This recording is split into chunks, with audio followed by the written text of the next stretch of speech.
guys, pag-usapan lang natin ang breaking news. Daniel Padilla umaasa noon sa Rosario. Iyan. Exclusive nga naman kasi guys, pinag-usapan yan last 2023. Lagot na. Daniel Padilla lumalaban pa rin kahit walang Catherine Bernardo. Pero nagtagumpay naman guys at meron naman napatunayan bilang action star. Dahil alam naman natin kasi guys, ano ang lahing pinagmula ni Daniel Padilla? Mga action star.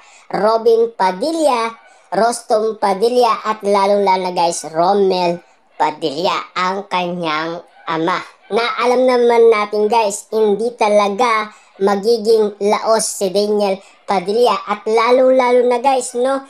Si Daniel Padilla ay pinaubaya na lamang niya sa Rosario ang lahat. Ibig sabihin, pinaubaya niya sa Diyos ang lahat. Ibig sabihin, hindi makakayang gawin ni Daniel Padilla kung wala ang Diyos. Lalo-lalo na guys, yun din ang payo ni Carla Estrada kay Daniel Padilla na ipaubaya na lang natin sa Diyos ang lahat. Kita niyo naman guys, no? Si Carla Estrada noon ay lumalaban pa yan kay Christy Permit. At lalong-lalo na guys sa maraming tao. Kaso nga lang kasi guys, pinipigilan ni Daniel Padilla. Kasi alam naman natin guys, no? Si Daniel Padilla nasanay na yan noon pa man. Noon pa man guys, batang-bata pa lang yan. Noong sila ay nagsisimula pa lamang ni Catherine Bernardo. Siyempre guys, binatikos na yan ng maraming tao. At doon na guys nasanay si Daniel Padilla. Pero ngayon guys, spotted na talagang nagtagumpay si Daniel Padilla kahit walang Catherine Bernardo. Mali nga naman kasi guys ang mga bumabatikos sa kanya at mga basher ni Daniel Padilla na malalaos na daw siya kapag hindi niya kasama si Catherine Bernardo. Malalaos guys ang isang Daniel Padilla, lalong-lalo na guys isang artista. Hindi pwede yun guys. May talent si Daniel Padilla at lalong-lalo na guys, meron pa siyang talent kumanta at marami umano guys talent si Daniel Padilla na hindi pa natin natutuklasan. Siyempre guys, alam naman natin, hindi naman yan guys pwedeng ipagmalaki ni Daniel Padilla kasi laking kalye si Daniel Padilla guys. 'Di ba? Lahat na yata ng kanyang talent guys ay natutunan niya dahil siya ay laking kalye. 'Di ba?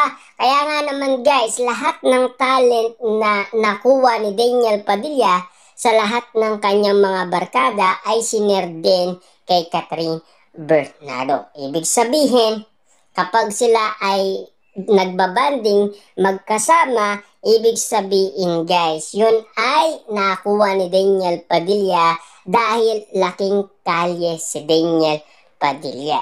Kita-kita nyo naman siguro guys, no? Kaya lahat ng mga issue at intriga, sanay na yan guys si Daniel Padilla. At lalo-lalo na noong issue na nagkaroon ng audio scandal. Mas nasanay pa umano guys si Daniel Padilla. Lalong-lalo na kasi guys, hindi niya umano sinasadya yun. Diba? Kasi may kasalanan doon ang kanyang kaibigan. Kasi guys, nung panahon na yun, sikat na talaga si Daniel Padilla. Kahit noon guys, noong 2014 na nagkaroon siya ng issue, ayaw na guys ni Daniel Padilla ayusin pa. Pero mapilit umano guys ang kanyang ama at ina. Diba? Kaya si Romel at Daniel Padilla ay pinuntaan yung kaibigan ni Daniel Padilla. Kaya nga naman guys, naging maayos. Ganito pa guys ang detalye ng kaibigan ni Daniel Padilla. Napindot niya daw ang nasabing audio.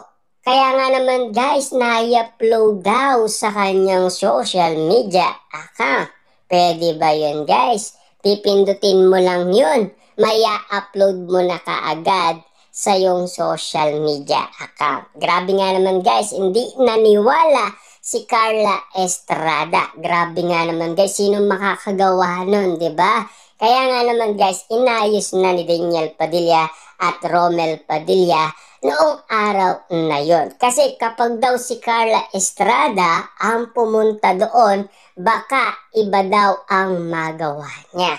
Kasi alam naman natin guys, no, open na open si Carla Estrada sa lahat ng mga kaibigan ni Daniel Padilla. Siyempre guys, alam naman natin, si Carla Estrada mabait din yan sa iba't ibang mga tao. Huwag lang sana umabuso at gumawa ng masama.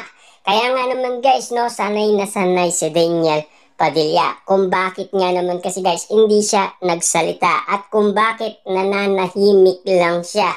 Hindi siya tulad ni Alden Richard guys. Kasi may balibalita kay Alden Richard na magkakaroon siya ng anxiety. Unti-unti na guys nararamdaman yan ni Alden Richard. Kaya nga naman guys, si Catherine Bernardo ay pinagtatanggol niya yan, si Alden Richard. Noon nga naman kasi guys, si Catherine Bernardo ay spotted umano sa sari-sari store. Siyempre nabanggit niya si Alden Richard. Na alam naman natin kasi guys, naawa umano si Catherine Bernardo kay Alden Richard. Dahil punong-puno na siya ng pambabatikos sa maraming tao. Kasi alam naman natin guys, sinasadya man o hindi, at least naging masaya ang maraming tao.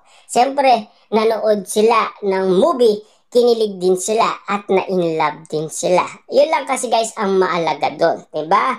Pero yung panloloko kasi guys, mahirap nga naman kasing bawiin yun.